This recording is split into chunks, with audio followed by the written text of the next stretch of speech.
రాజాసాబ్ కన్నా కూడా మనశంకర వరప్రసాద్ అనేది బాగుంది. సో కలెక్షన్ పరంగా అయితే వాటి కూడా తేడా ఉంది, ఎందుకంటే అది పాన్ ఇండియా మూవీ, ఇది మన రీజనల్ మూవీ. కానీ ప్రజలు ఏది మెచ్చారు సంక్రాంతిలో అంటే బాస్ని మెచ్చారు అని చెప్పొచ్చు అన్న. సో రాజాసాబ్ ఉన్న మెయిన్ లెస్ ఏంటంటే సినిమా దగ్గర బాగుంది, లుక్స్ చాలా బాగున్నాయి, కానీ స్టోరీనే కొద్ది పడుతూ లేచినంత ఫీలింగ్ అయితే అనిపించింది. రెండు సినిమా చూసా, రెండు సినిమా కూడా నాకు పోల్చుకుంటే మనశంకర వరప్రసాద్ బాగా అనిపించింది.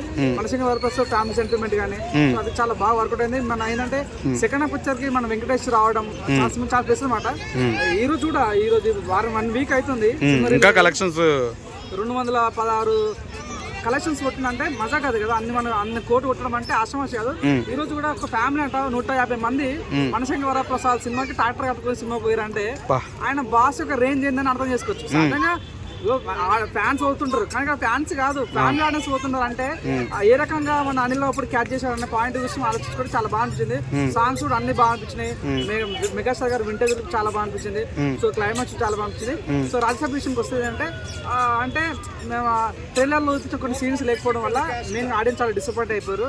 సో ముగ్గురు హీరోని కూడా అవసరమైన ఫీలింగ్ వచ్చింది, మళ్ళీ దీని పార్ట్ 2 అన్నట్టుగా.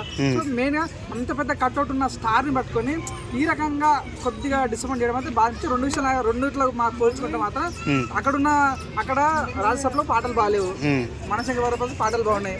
అక్కడ ఓన్లీ ప్రభాస్ గారి కేవలం ప్రభాస్ గారు చూడడానికే పోతారు, ఇక్కడ మన మెగాస్టార్ చూడడానికి పోతారు, అదే సెంటర్ వెంకటేష్ గారు చూడడానికి పోతారు. ఇక్కడ రెండు ఉన్నాయన్నమాట. సో చూసుకుంటే అక్కడ మాతో డైరెక్టరే, కానీ ఇక్కడ ఓటమి ఎరిగని విక్రమార్కుల్లాగా ఉన్న వ్యక్తి ఎవరంటే అనిల్ రావుపూడి. సో మార్కెట్ సాధారణ సంక్రాంతికి ఎప్పుడు రారు, కానీ సంక్రాంతికి పెట్టిన పేరు అనిల్ రావుపూడి గారు. సో వీళ్ళు పోల్చుకుంటే చాలా డిఫరెంట్ ఉంది, అవునని కాదన్నా. అక్కడ ఏంటంటే మాసు, హర్రర్, రొమాంటిక్ అక్కడ ఆ జోనర్, ఇక్కడ మొత్తం ఫ్యామిలీ జోనర్. కాబట్టి ఒక్క టికెట్ ఒక ఫ్యామిలీ నుంచి ఒక ఫ్యాన్ వెళ్ళిపోతే ఫ్యామిలీ పోతుంది సినిమాకి. సో దాని చాలా డిఫరెంట్ గా ఉంది.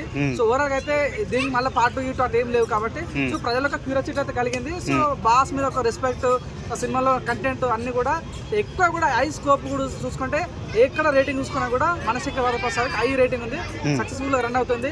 సో అట్లా అవునని కాదన్నా కూడా ఇదే విన్ అని చెప్పొచ్చు. అనిల్ రావుపూడి గారిని కొంతమంది రాజమౌళి గారితో పోలుస్తున్నారు, అంత స్థాయి ఉందంటారా? హిందీ అంటారా? ఏం చెప్తారు మీరు? అన్న తనకి కూడా చాలా మంది చెప్పారు మిమ్మల్ని అనిల్ రాజమౌళితో పోల్చొచ్చా అంటే అంత గొప్ప అయితే కాదు అని అన్నాడు. కానీ అవునన్నా కాదన్న ఆ సిమ్టమ్స్ కనిపిస్తున్నాయి అన్న, ఆ మాట తీరు కానీ ఆయన యొక్క సినిమా యొక్క సక్సెస్ కానీ కనిపిస్తుంది అనమాట. సో అవునని కాదన్నా మన వెండి తెరక అయితే మంచి బంగారం అంటే ఒక వ్యక్తి దొరికినాడు ఆయన అనిల్ రావుపూడి గారు. అద్భుతంగా ప్రతి ఒక్క సినిమా కూడా అల్లరిస్తాడు.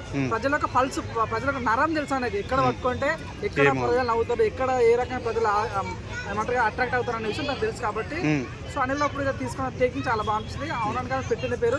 ఇంకోటి ఏంటంటే మెగాస్టార్ గారి రాబోతున్న సినిమా కూడా పేరు వింటున్నా, మన ఐశ్వర్య రాయ్ ఉండబోతుందంట, ఏఆర్ రెహమాన్ ఉండబోతున్నాడంట. సో చూద్దాం కానీ బాస్కి అయితే మంచి కంబ్యాక్ వచ్చిందన్న. సో బాస్ వింటేజ్ లుక్ ఎలా అనిపించింది? బాస్ వింటేజ్ లుక్ అద్భుతంగా అనిపించింది. ఆ కోట్ కానీ ఆ పంచకట్ట కానీ బాగా అనిపించింది. ఒకటి ఏదన్నా బాస్ కి బోలశంకర్ ఫ్లాప్ అయిపోయింది, సో ఆశ్చర్య ఫ్లాప్ అయింది, కానీ ఈ సినిమా మాత్రం చాలా సక్సెస్ ఇచ్చింది. ఇవిలా కాదు మన మెగా ఫ్యామిలీ కూడా హరిహర తిరుమల ఫ్లాప్ అయింది, గేమ్ చేంజర్ ఫ్లాప్ అయింది, బోలశంకర్ ఫ్లాప్ అయింది. కానీ 2026 మాత్రం మెగా ఫ్యామిలీకి అయితే కలిసి వచ్చింది అని చెప్పొచ్చు. అద్భుతంగా ఇప్పుడైతే అంటే మెగాస్టార్ గారిని అప్పుడు చూసిన మెగాస్టార్, ఇప్పుడు చూసిన మెగాస్టార్ అసలు ఏజ్ లో ఏం గ్యాప్ లేదు. ఆ ఉక్కు స్టెప్ చూడనా, ఆ ఉక్కు స్టెప్ అసలు ఆయన 70 years అంటే ఎవరు నమ్మడు. 25 ఏళ్ళ ఉన్న వ్యక్తి ఎలా డాన్స్ అలా డాన్స్ చేశాడు. ఆ ఉక్కు స్టెప్ కానీ మీసాల పిల్ల సాంగ్ కానీ. సో అది కొద్దిగా వెంకటేష్ గారు ఇద్దరు నటించినప్పుడు నీకు ఎవరిది బాగా చూడాలి అంటే వెంకటేష్ చూడాలనిపించింది. ఎలా వచ్చిన తర్వాత మారలేదు అవుట్ స్టాండింగ్, కొద్ది సీన్స్ అయితే నాకు అనిపించింది బాసుని తొక్కేస్తున్నాడు ఏమో అని ఫీలింగ్ వచ్చింది.